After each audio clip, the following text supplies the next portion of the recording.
Applications are now open for the 2026 Google Career Certificate Scholarships. In 2025, at the opening of Google's AI Community Center in Accra, Google pledged to support this growing talented pool by offering 100,000 Google Career Certificate scholarships. These scholarships provide access to flexible online training programs designed by Google experts to help individuals become job-ready in high-growth fields in under 6 months. The Google Career Certificates offer a flexible way to gain high-quality sought-after skills requiring no prior experience. Applications are still ongoing. For more information, visit the link on your screen.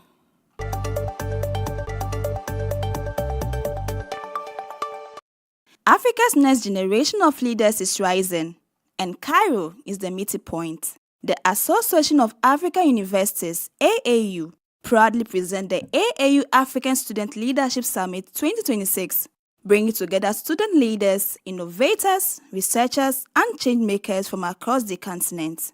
Happening on the 17th to 19th of August 2026 at Cairo, Egypt. This is more than a summit. It is a continental platform for leadership, collaboration, innovation, and shaping the Africa we want. Register now using the link on your screen. For more enquiries, call or WhatsApp us on the number on your screen or contact via email showing on your screen.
It's 12 o'clock GMT. You're welcome to the AAU TV Mid-week news. We're coming to you live from the headquarters of the Association of African Universities.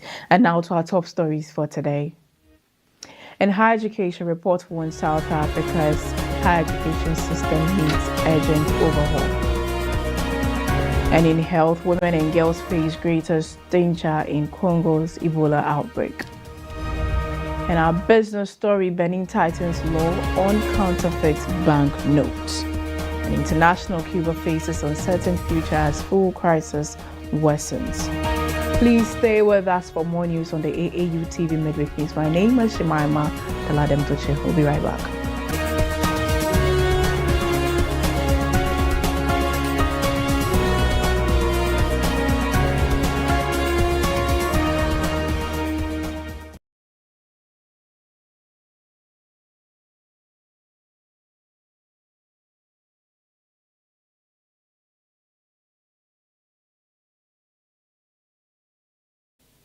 Welcome back from the break, and now to the news in detail.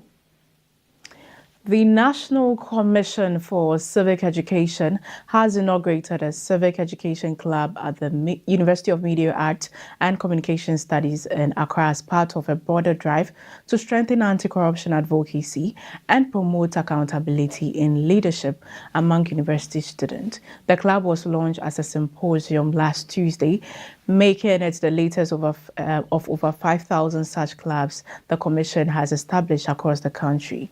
The initiative is supported by the German Federal Ministry of Economic Cooperation and Development, the European Union, and the Swiss State Secretariat for Economic Affairs, and implemented by GIZ.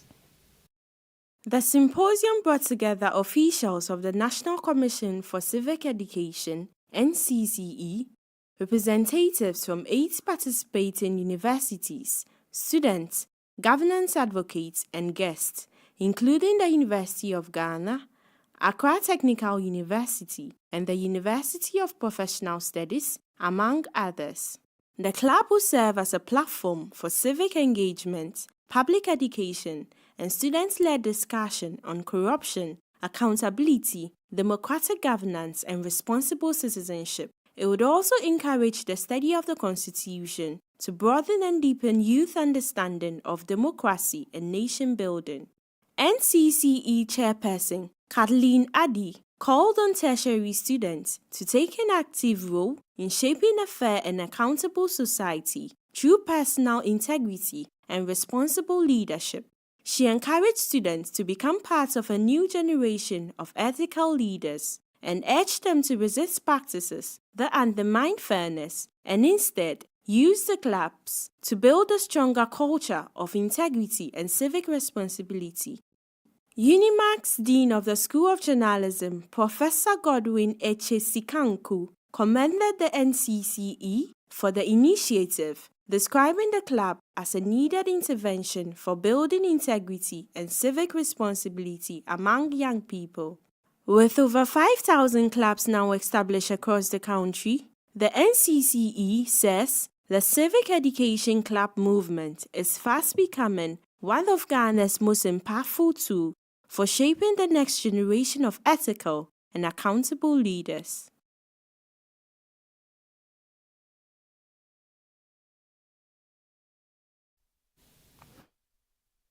A new project by BDO South Africa has warned that the country's higher education sector is at a critical crossroad, producing graduates without the skills demanded by the labor market, while facing unsustainable funding models, capacity constraints, and pure completion rates. The report, which analyzed higher education across funding, curriculum, digital transformation, and governance, found a system characterized by lofty policy goals and poor implementation. The findings are so stark that some prominent analysts have called for certain universities to be closed and replaced with technical colleges. BDO's Audit Director Mohammed Ibrahim pointed to the 30% school pass threshold as evidence of a weak education foundation, one that fostered a culture of credentialism rather than competence. He said many students were entering higher education underprepared and subsequently unable to complete their studies or graduate with skills relevant to the labor market. The report noted that 2 decades of expansion had increased access to higher education but had failed to translate into enhanced competitiveness and productivity. Graduate unemployment currently stands at 12.2%, signaling a deep disconnect between academic outputs and economic needs. Capacity constraints are also a major concern. BDO estimates that around 130,000 qualified applicants are unable to secure placements every year, while private institutions, which now accommodate 13% of all students, remain excluded from state subsidies and NSFA's funding. On financing, Ibrahim warned that enrollment had nearly doubled since 2000, while government subsidies had stagnated, deepening inequalities between historically advantaged and disadvantaged institutions. BDO called for a complete overhaul of the system, urging the government to redesign funding models, embed employability as a core educational outcome, and strengthen governance so that higher education could deliver tangible employability and inclusive economic growth. In health, as the Democratic Republic of Congo battles a worsening Ebola outbreak, women and girls are emerging as the most vulnerable, accounting for 2/3 of cases in previous outbreak and expected to follow the same pattern now. According to a statement published by UN Women last week, women have been overrepresented in Ebola deaths for the last 50 years, a trend driven by the traditional caregivers' role in communities and their dominance in frontline healthcare. Confirmed cases in the DRC have now risen to 282, with Uganda reporting 9 cases as the WHO opens a new treatment center in Bunia. UN Women warned that during the 2018 to 2019 Ebola outbreak in DR Congo, women and children accounted for around 2/3 of reported cases, and health workers say this outbreak will likely follow the same pattern. Dr. Furaha Elizabeth, director of the Karibuni Wa Maman Gynecology and Obstetrics Clinic in Bunia, explained that when someone in the community falls sick, it is the women who come to bath the patients, feed them, wash their soiled clothes, and provide around-the-clock care. She further warned that nurses in hospitals were usually women, and that if a woman becomes infected, she would naturally pass the virus to those around her, her breastfeeding infants, her young children, and other children in her care. This is why women, girls, and children were the people most at risk from this epidemic. The situation is made worse by a critical shortage of personal protective equipment, forcing frontline caregivers to manage with whatever limited resources they have. On Sunday, WHO Director General Dr. Tedros Adhanom Ghebreyesus attended the opening of a new Ebola treatment center in Bunia, announcing that 5 patients has recovered from the disease. The vast majority of DR Congo's 282 confirmed cases remain concentrated in Ituri province, with additional cases recorded in North Kivu, South Kivu, and neighboring Uganda.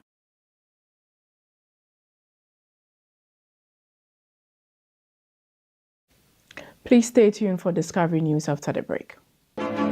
Explore a whole new world of exciting visuals with AAU TV. Get ready for a mix of interesting talk shows, interviews, discovery documentaries, and news on AAU TV.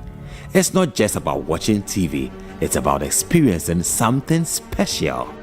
AAU TV reaches over 25 countries in Africa, bringing you a blend of knowledge and fun. Learn about different cultures as you enjoy the shows. If you have events or want to showcase your business, we've got you covered. Watch AAU TV free-to-air channel on satellite. Connect with us on Facebook, Instagram, and X, formerly known as Twitter, at AAU TV. Reach out on call or WhatsApp us at +233 26 629 6601 or +233 20 399 5210. AAU TV, the voice of higher education in Africa.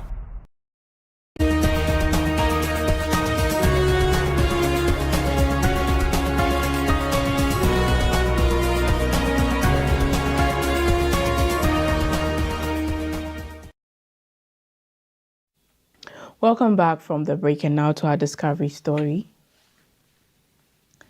Nigeria's vast natural gas reserves could soon power the global artificial intelligence economy as tech giants like Microsoft, Google, and Amazon race to secure reliable energy for their rapidly expanding AI data centers. With Africa accounting for just 0.6% of global data center capacity, despite 20% of the world's population, Nigeria is emerging as a critical opportunity backed by over 200 trillion cubic feet of proven gas reserves, the largest on the continent. Nearly $1 billion in new AI-ready facilities is ready under development in the country, with big tech increasingly seen as Nigeria's most important energy partner yet. The global AI race has quietly become an energy race. AI data centers operate at significantly higher power densities than traditional cloud infrastructure, and without reliable electricity, AI cannot scale.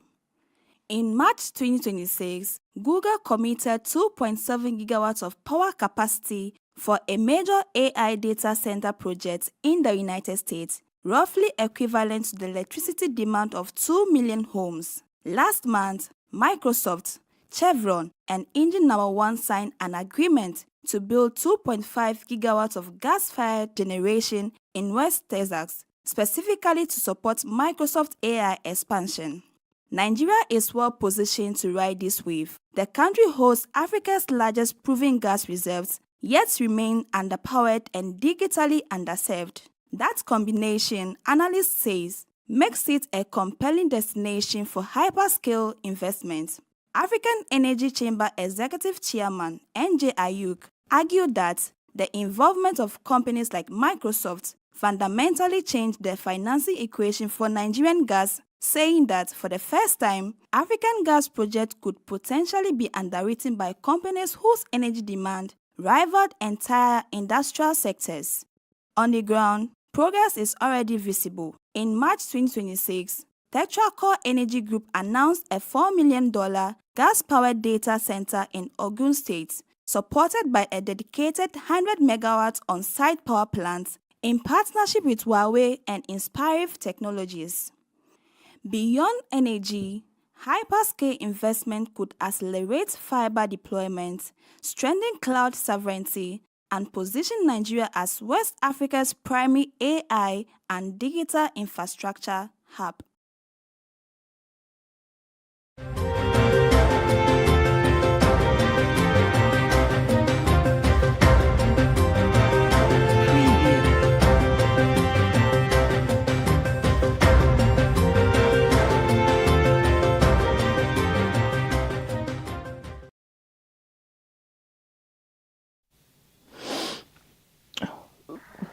With the World Cup just under 2 weeks away, football fever is sweeping the globe as thousands of fans gather in Santiago, Chile for a massive sticker swap event, while South Africa's national team faced an embarrassing visa delay that held up their departure from Mexico.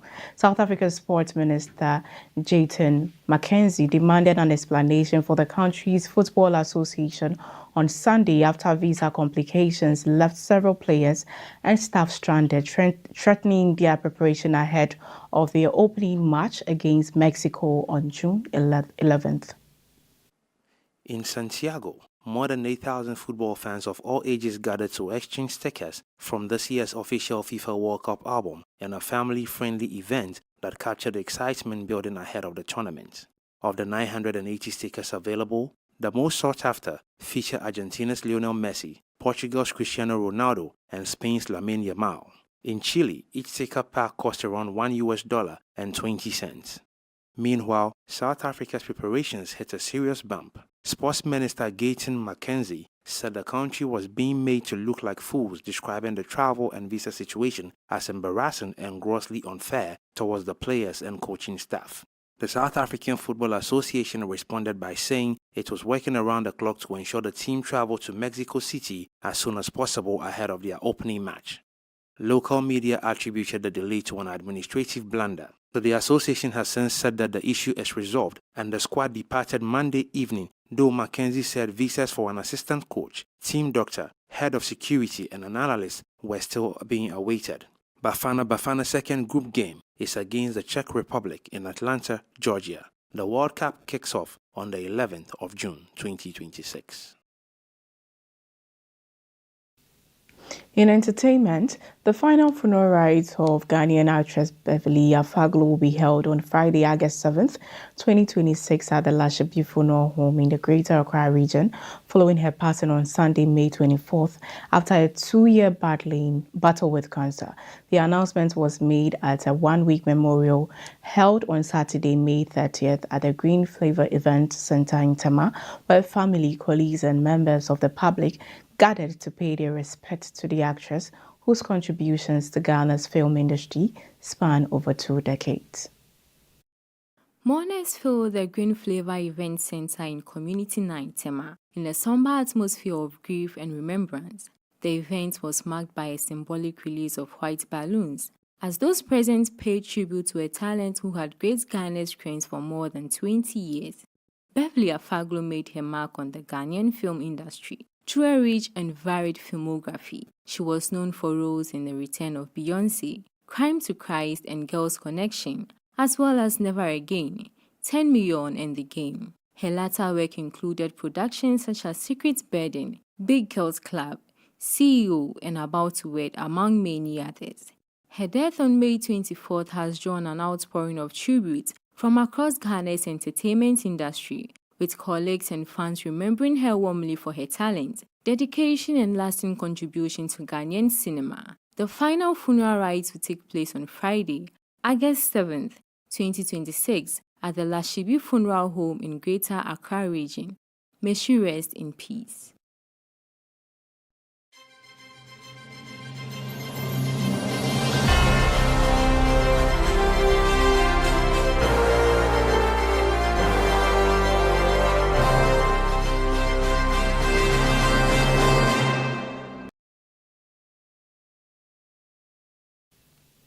Benin's parliament has unanimously approved a new law aimed at strengthening the fight against counterfeit money and improving confidence in the country's financial system. The reform, adopted this week in Benin, introduces tougher penalties for counterfeiting, circulating fake banknotes, and refusing legal tender issued by the Central Bank of West African states. The measure is intended to modernize financial crime laws, align Benin with regional monetary regulations, and ensure smoother daily transactions across the country. Under the new legislation, individuals involved in the production or falsification of banknotes and coins could face prison sentences ranging from 10 to 20 years. Offenders may also be fined up to 10 times the value of the seized counterfeit currency, with a minimum penalty of 20 million CFA francs. The law also targets those who knowingly transport, possess, import, or circulate fake currency. Such offenders now carry prison terms of between 5 and 7 years. In addition, traders and individuals who refuse valid banknotes and coins, including slightly damaged notes that remain legal tender, could face fines and possible jail terms. Authorities say the reforms are designed to address emerging forms of financial crime and strengthen the integrity of the monetary system. The chairperson of Parliament's Finance Committee explained that the legislation aligns with Benin's financial regulations with the standards of the West African Monetary Union and the guidelines of its central bank. Officials believe the new measures will improve public confidence in the CFA franc, reduce disruptions in everyday transactions, and support a more reliable payment system across the country.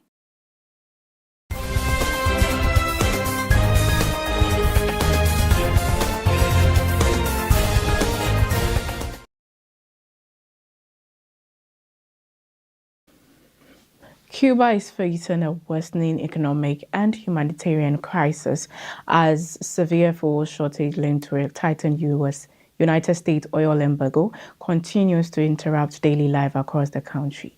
The crisis, which has intensified since January, is affecting healthcare, transportation, electricity supply, and food distribution in cities across Cuba. Analysts say the growing pressure on the island's economy is raising concerns about political instability, while many citizens are calling for economic reform rather than foreign intervention. Authorities say fuel supplies have been exhausted, leading to longer power outages, reduced public transport services, and worsening sanitation challenges. Reports indicate that rubbish collection has slowed significantly, while shortages of fuel continue to affect hospitals, ambulances, and essential services. Cuba's healthcare system, once regarded as one of the strongest in the Caribbean, is now facing increasing pressure from shortages of medicine, equipment, and energy supplies. Medical workers and civilians are reportedly working together to help hospitals continue operating despite the difficult conditions. The economic strain follows tougher United States measures aimed at restricting all supplies to the island. While some Cuban communities support political change, many citizens are said to be calling for greater economic freedom, improved access to food and electricity, and expanded opportunities for private enterprise. Observers warn that if conditions continue to deteriorate, Cuba could face deeper social and economic challenges with possible consequences for both the island and the wider region. That is all for the AAU TV Midweek News. Now let's take a quick look at our top stories. In higher education, report warns South Africa's higher education system needs urgent overhaul. Women and girls face greatest danger in Congo's Ebola outbreak. In business, Benin tightens law on counterfeit bank notes. In international, Cuba faces uncertain future as fuel crisis worsens. Thanks for sticking with us on the AAU TV Mid-week News. You can also get interactive with us on our dedicated social media handles, Association of African Universities, on Facebook and YouTube. Have a lovely day.